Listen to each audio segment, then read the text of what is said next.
hari ini. Nah, di tengah kemajuan dari teknologi, pemerintah itu banyak menerapkan beberapa aplikasi untuk kemudahan masyarakat kita. Salah satu aplikasinya yaitu untuk cek bansos. Nah, mungkin kita bisa mendengar terlebih dahulu apa sih sebenarnya cek bansos ini.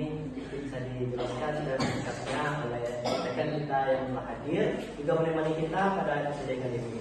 Halo Esa, bagaimana kabarnya kali ini? Halo, kabarnya baik. Senang bisa ikut podcast bareng sama kali ini. Wah, terima kasih kali ya.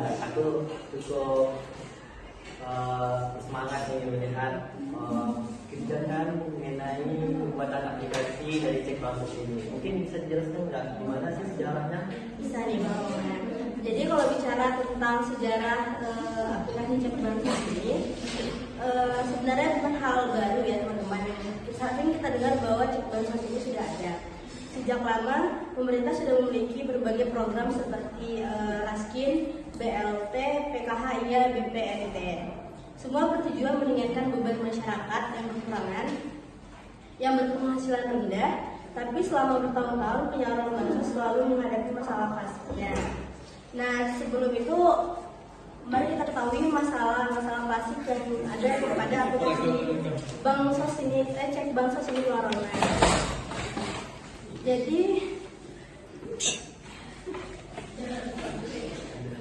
Jadi masalah yang ada pada cek bansos ini, data penerima yang tidak akurat, ketidakpatuhan sasaran, bahkan praktik manipulasi di Barongsai.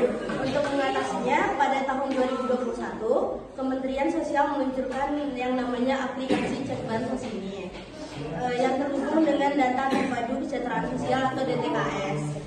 Nah, melalui sistem ini, Pak Roma, masyarakat bisa mengecek status penerima bantuan, memberikan usulan bagi yang belum terdaftar atau menyanggah penerima yang dianggap tidak tepat sasaran. Inilah bentuk nyata dari transformasi pemerintah untuk masyarakatnya. Nah, secara sederhananya, aplikasi cek bansos ini hadir untuk meningkatkan transparansi dan partisipasi publik dalam program bantuan sosial.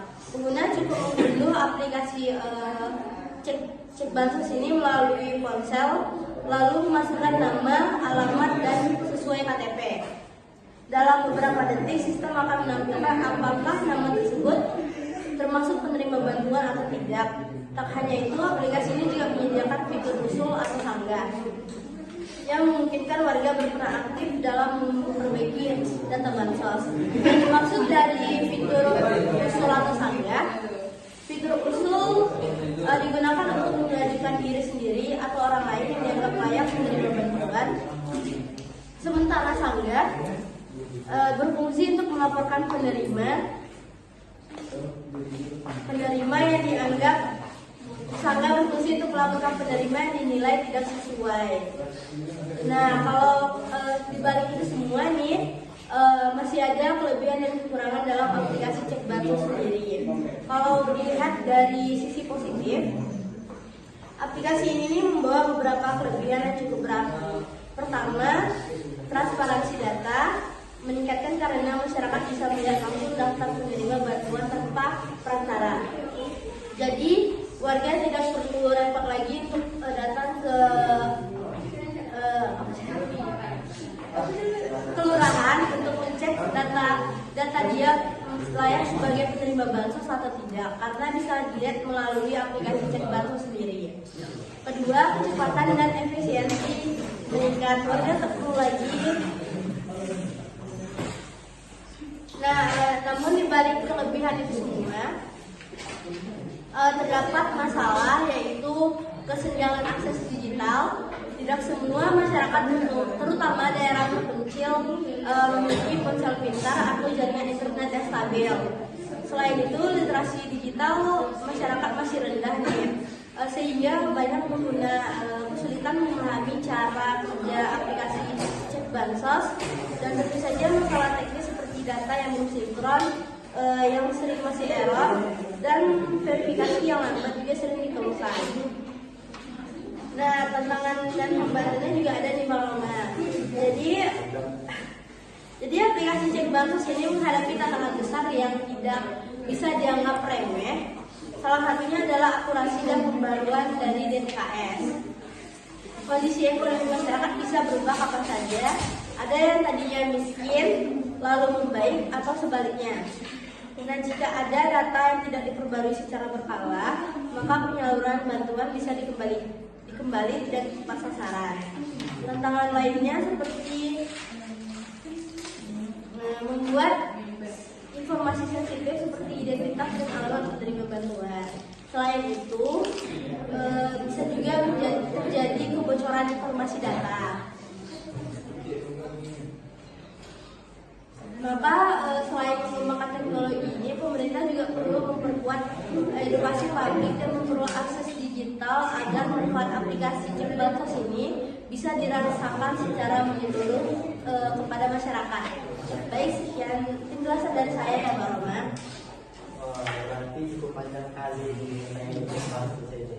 Mungkin selamat datang bagi teman-teman yang baru hadir dan jangan lupa nikmati hidangan yang telah tersedia. Semoga menikmati hidangannya. Nah, kita lanjut ini. Dari sisi positif dari aplikasi Cek Bansos ini, sering kita dengar ya seperti aplikasi-aplikasi lain seperti kemudahan kita dalam mengurus atau mengecek apakah kita dapat bantuan atau enggak, atau kita mendaftar sebagai peserta bantuan, baik itu secara PKH, BLC atau semacamnya.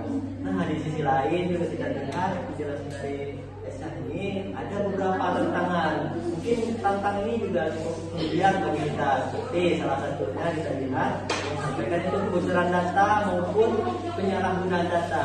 Kalau kita lihat kebocoran data ini besar terjadi di Indonesia. Nah, penyalahgunaan data maksudnya di sini seperti kita lihat, padahal dia orang kaya, tapi ketika dia mendaftar jadi bansos melalui aplikasi Cek Bansos, dia menggunakan rumah orang lain, misalkan data-data orang lain untuk mendapatkan bansos tersebut. Kira-kira gimana sih tanggapan dari Aisyah mengenai hal-hal tersebut? Apakah ada nggak pilihan tadi negara-negara kita itu untuk memperbaiki hal-hal tersebut? Nah, kalau menurut saya nih ya, Mbak Roma, masalah yang Mbak Roma tadi sampaikan tadi cukup sering terjadi ya, karena di negara kita ini masih banyak warga-warga yang masih membutuhkan, tetapi malah disalahgunakan oleh orang-orang yang masih tercukupi gitu. Jadi banyak warga yang memasukkan data pribadinya ke Cek Bansos, padahal dia itu masih terbantu lah ekonominya gitu pada Mas. Jadi malah yang tidak terbantu malah yang tidak dapat gitu. Berarti masih banyak yang masyarakat ini juga ya cuma hanya pemerintah yang berarti yang harus memperbaiki, tapi masyarakat juga memperbaiki dan nah, cukup menarik nih pembahasannya teman-teman.